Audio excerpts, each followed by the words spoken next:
Okay, hello, my name is Leslie Williams. Today's date is September 18th, 2021, and I live in San Diego, California, and this is video 2 of a video series that is going to be titled Memory Mapping, Memory Stimulation, Remote Neural Monitoring, and Gang Stalking.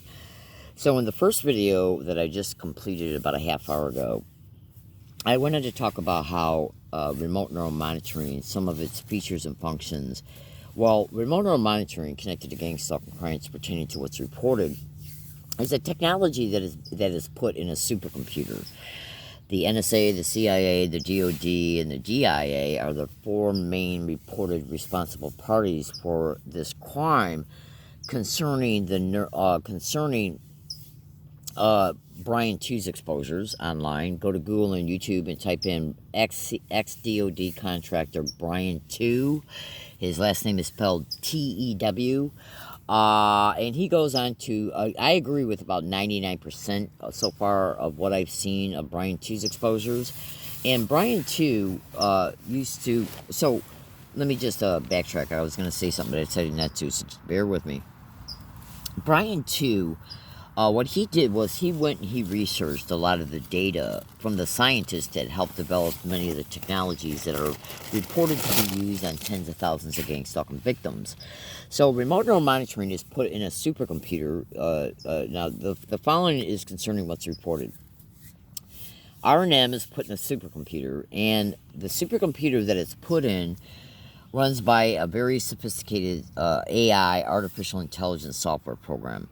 The same supercomputer has also got many other technologies that are also reported to be used in gang stalking crimes that work together in a harmonious fashion, meaning that some of the features and functions of this other tech, like voice to skull with voice morphine, are the reason why they're integrated together. In part, this is not the only other additional type of technology put in the supercomputer voice to skull. There are others as well, but concerning voice to skull or voice to skull with voice morphine is an additional tech that's put in the same supercomputer so that it works and within the program of how remote neural monitoring is then affected upon the victim.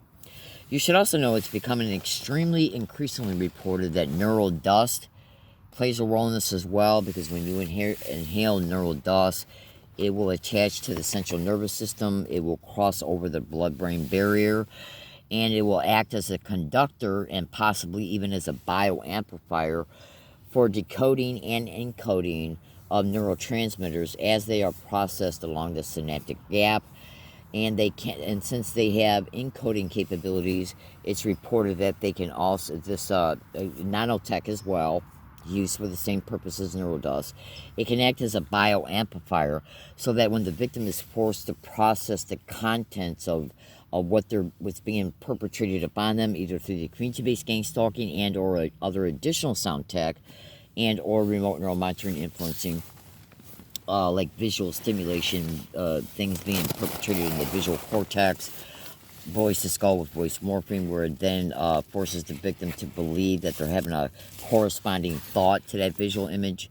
Memory mapping, memory stimulation, used in conjunction with voice to skull with voice morphine. When they stimulate a memory reference, they can use voice to skull with voice morphine to make you think you're having a corresponding thought to the context and theme of what the visual memory reference is about. So these are some of the reported things that are occurring in gang stalking crimes. Now, when the victim is forced to process these manipulations, the nanotech and or neural dust is reported to act as a bioamplifier, so it can interpret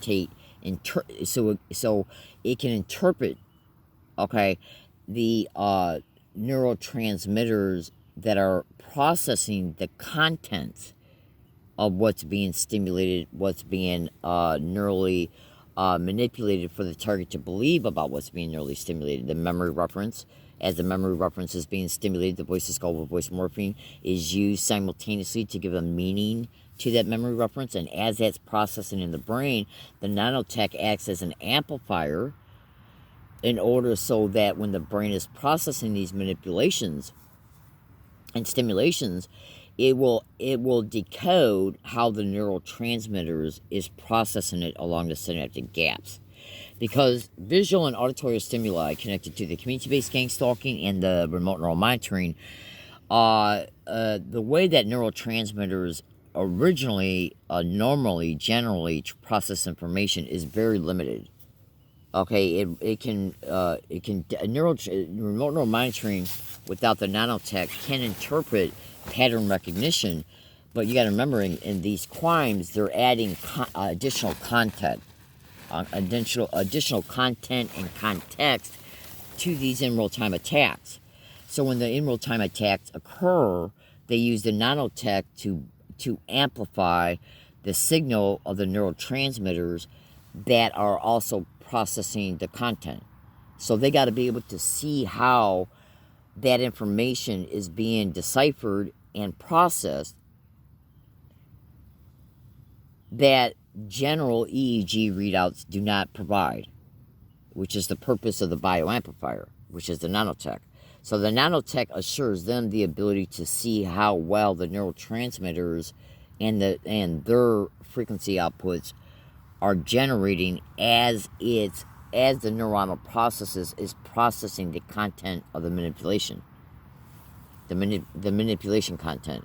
Therefore, the brain entrainment and the resulting brain wave that is processed and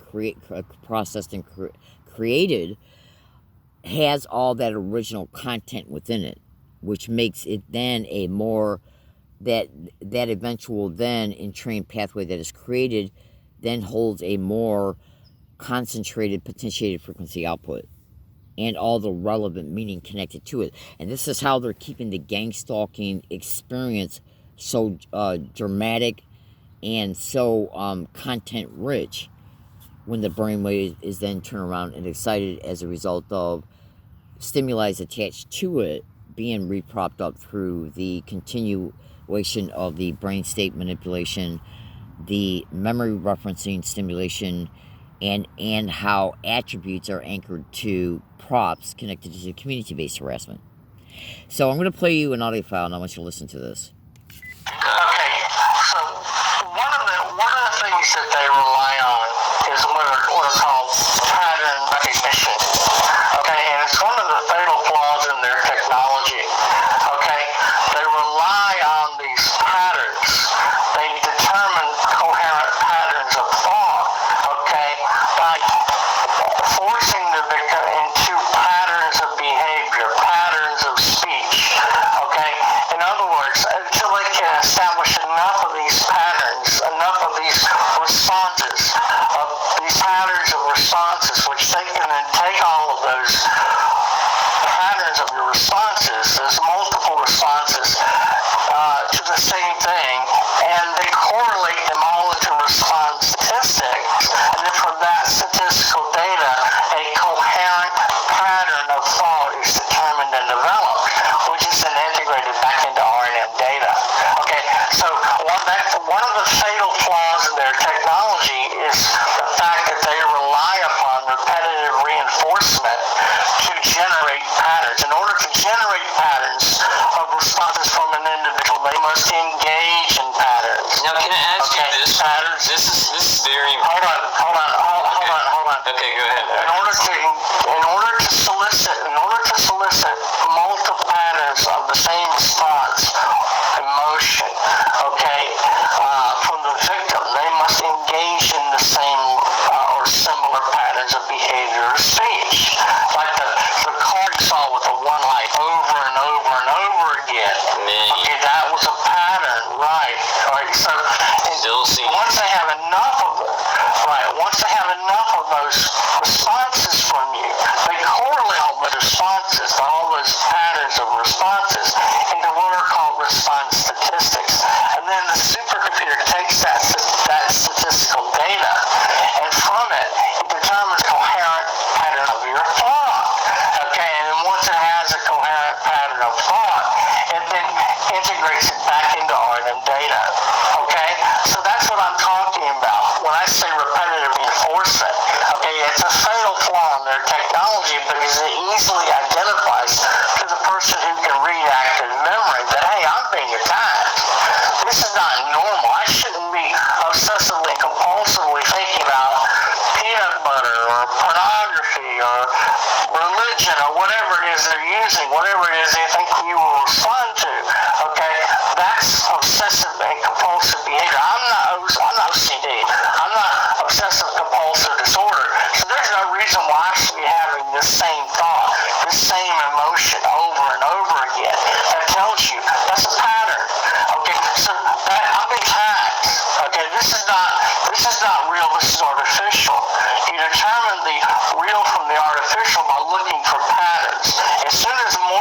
Morpheus saw the pattern.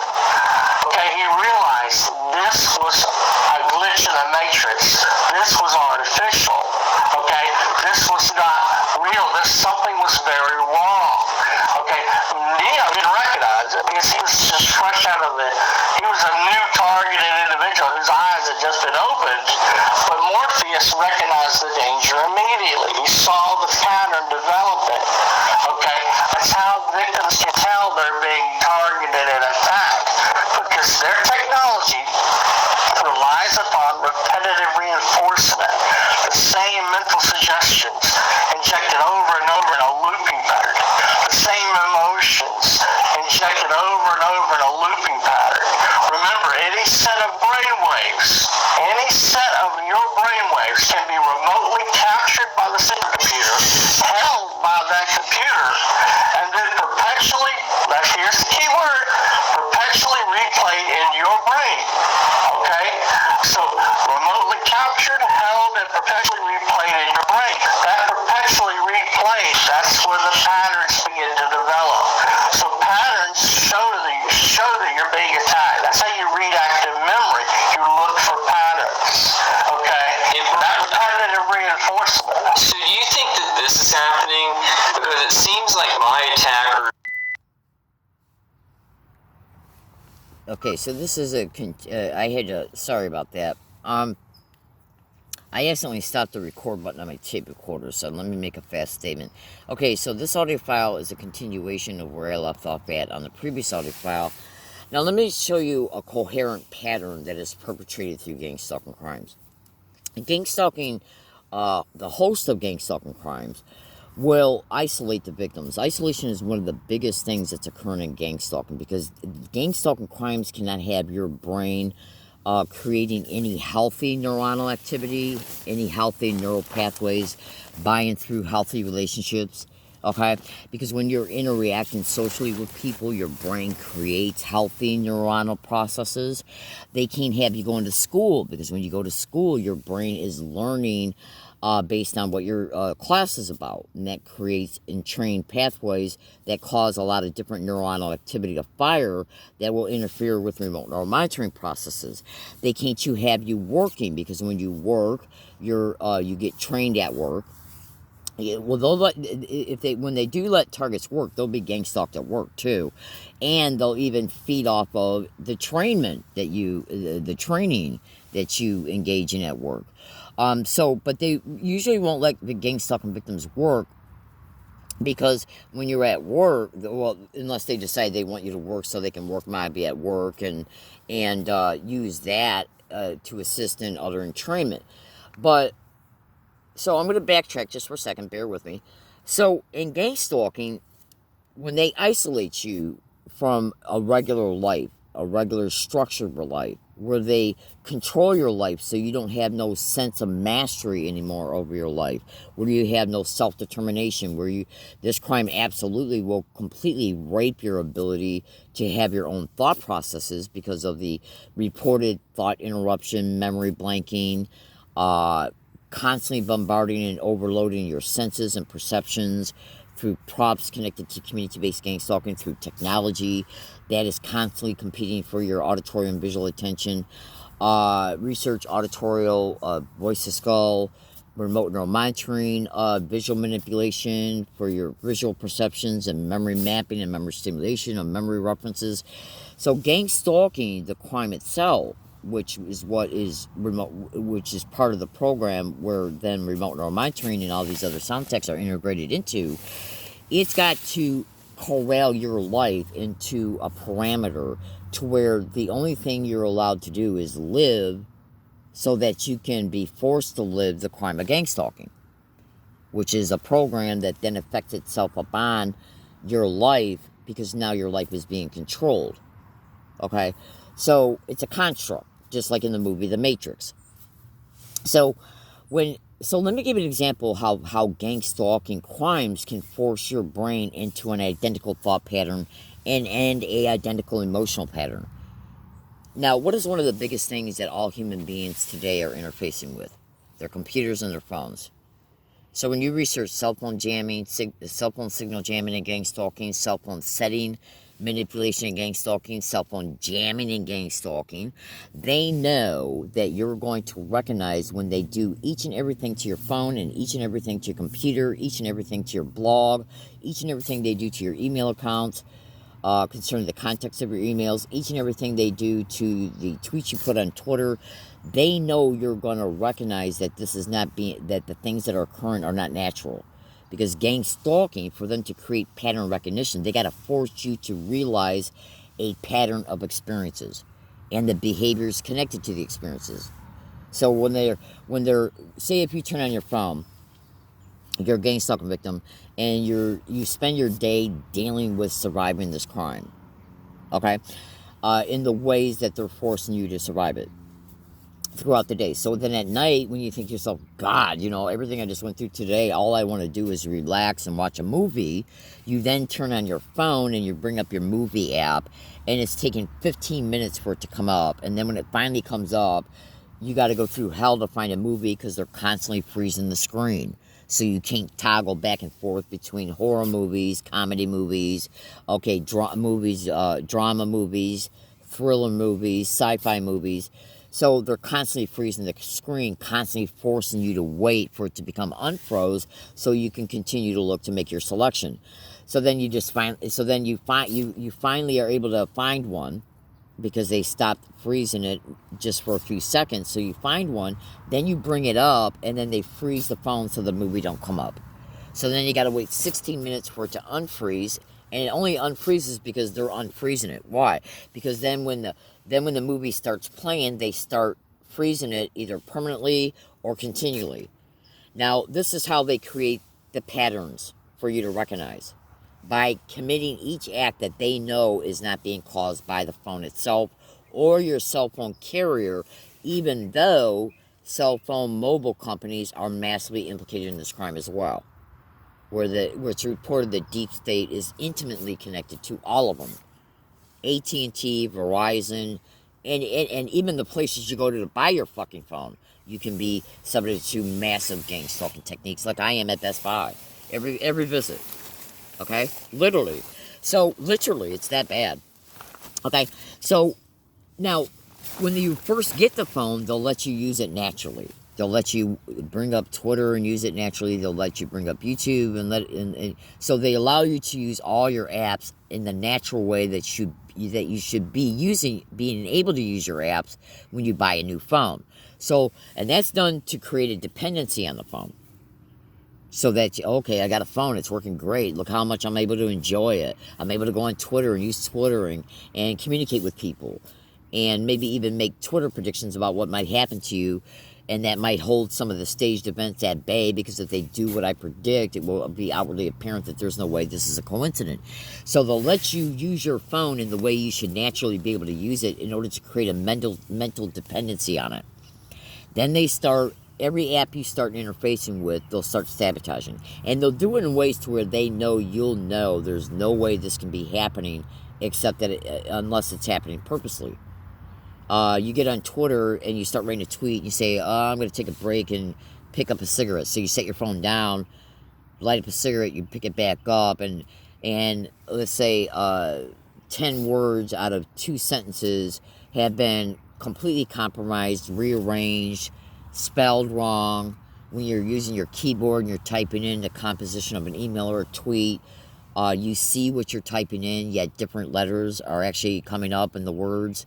They'll say you're watching a movie and a thought pops into your head, possibly through V2K and voice marketing. Are they going to jam my phone? And then right when they say that, the phone becomes jammed.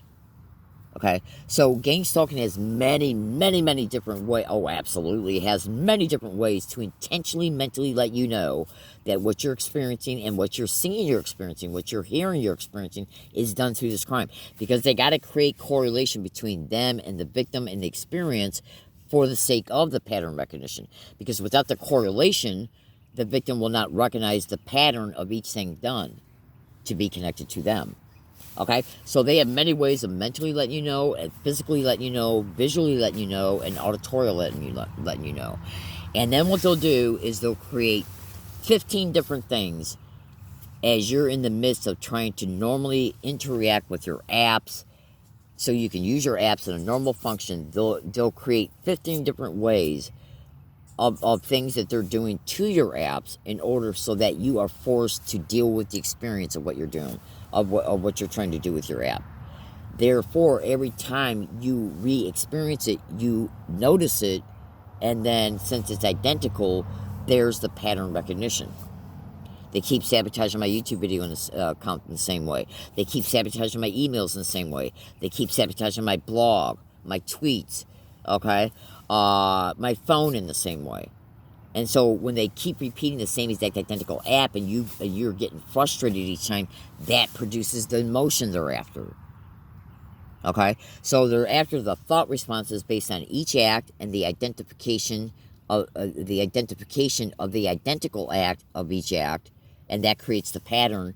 And as you're forced to endure it and try to escape from it, that creates the emotion, and there you go. They will do things like a couple of times or whatever, and it seems like they're doing that memory management or trigger, and then they're doing it a couple of times manually, and it's being put into the automated system that will carry on and just do it, do it automatically from then on. And then they'll do something else manually, like do a pattern of it, and then put it into the automated system to keep doing it. So they'll keep putting in new things, new triggers, and things to do over and over, right, manually, but putting it into the automated system to then keep doing it.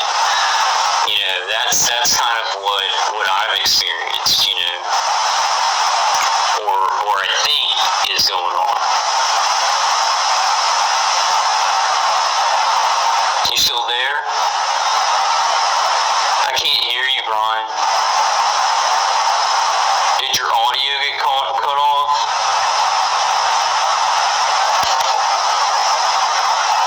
Brian, I can't hear you. Your mic's on. Okay, well, wait a second. Can you hear me? Yeah, I can hear you now. I couldn't hear anything after what I'm getting no sound. You're getting no sound from me? I'm receiving no sound. Getting no sound. Let me mute my mic From your end. and then unmute my mic. Can you hear me now? Can you, I can re-end. can you hear words? Hold on. So what again, we'll start over. You just come back in. We don't need to start over. Just come back in and we'll keep going. I'm gonna wait for Brian. I'm not sure. Okay, so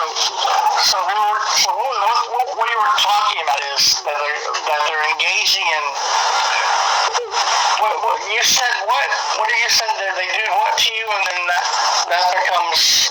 Well, I was saying that my attackers seem to do manual injections, or if I take a medication, it's like they're doing a manual memory dissolution, but then they do it a couple of times, or however many times, and it's put into the automated system, kind of like the manual V2K that they do.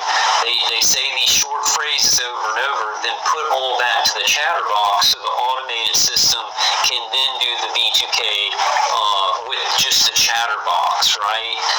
So those things that they're doing with remote neural manipulation, it starts off with human operators doing it. Right. What do you think about that? Because that seems like what I'm experiencing. Yeah, okay, that's perfect. That's absolutely perfect. Okay, listen. The last response of the victim becomes the pattern. Remember we were talking about patterns. Okay, you may have to go back and re-edit some of this nonsense, these gaps. No, it's pretty good. Part one. The last response of the victim becomes the pattern for the next wave of torture or harassment. You understand?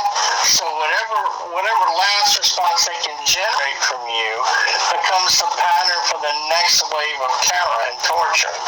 Okay, that's how their technology works. And that's what I'm talking about when I say they need to force you to continually or perpetually respond to their street theater, their situational scenarios, and their conversational scenarios of street theater.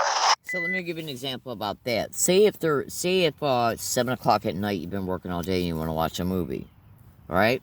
Say if they can see through your eyes through remote neural monitoring, they can see that you're completing your work, and since they record all your behavioral patterns and behavioral habits, see, remote neural monitoring literally enables them to see through your eyes and hear through your ears. And when you go into the videos in the account you're watching this video through, you're literally going to see remote neural monitoring iLens implants in my eyes, literally, because the photos of them have been openly shown in video, massive amounts of videos dedicated to this YouTube account. So when they see, because they monitor every victim 24/7, every second of every hour of every day. So if the victim's life circumstance has been corralled to where, like, say if they make you homeless, well, then they track you to wooded areas. They see where you're at physically by at least through GPS tracking, and then if they can see through your eyes, then they can sit back and record all your behavior patterns of the day. Okay, well, she usually gets set up around, let's just say as an example, 5 o'clock, 4:30, 5 o'clock. You know, she puts up her tent 4:30, 5 o'clock. So as a direct result of that, then we know when to start placing people on or around the property. When she wakes up in the morning, we can see that she hasn't gotten up and taken her tent down. So we can prop people on or around the property to make her nervous about the cops being called. That produces then an entrained type of thinking response and an emotion response. When you bring up your phone, and so when you bring up your phone, they can see you're bringing up your phone. So when they see you're bringing up your phone and all your behavior patterns of engaging your phone, I bring up my phone, it's late at night, I want to watch a movie, they record all your behavior patterns. They know you like movies. If you watch a movie for the first time and you think to yourself, damn, I love that movie. And so then 5 days later, you watch it again.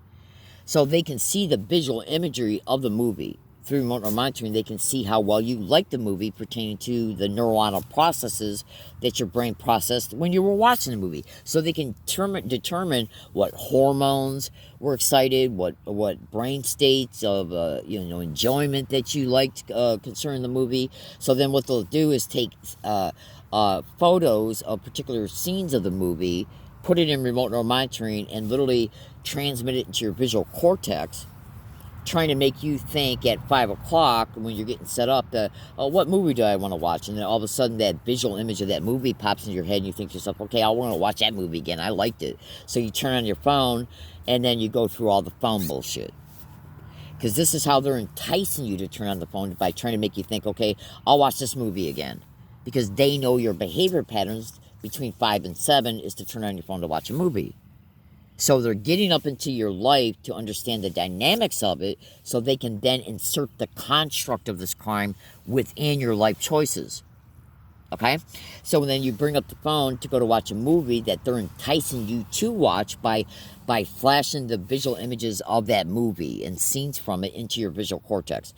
And they can simultaneously use voice to skull with voice morphing. Oh yeah, I want to watch that movie again. I'm going to turn on my phone and watch it. So you turn on your phone to fucking watch it. And then all of a sudden you start seeing that it's taking forever for your movie app to come up. Then it's taking forever for you to be able to be allowed to find the movie because they're freezing the home screen of the phone so you can't go in and find the movie.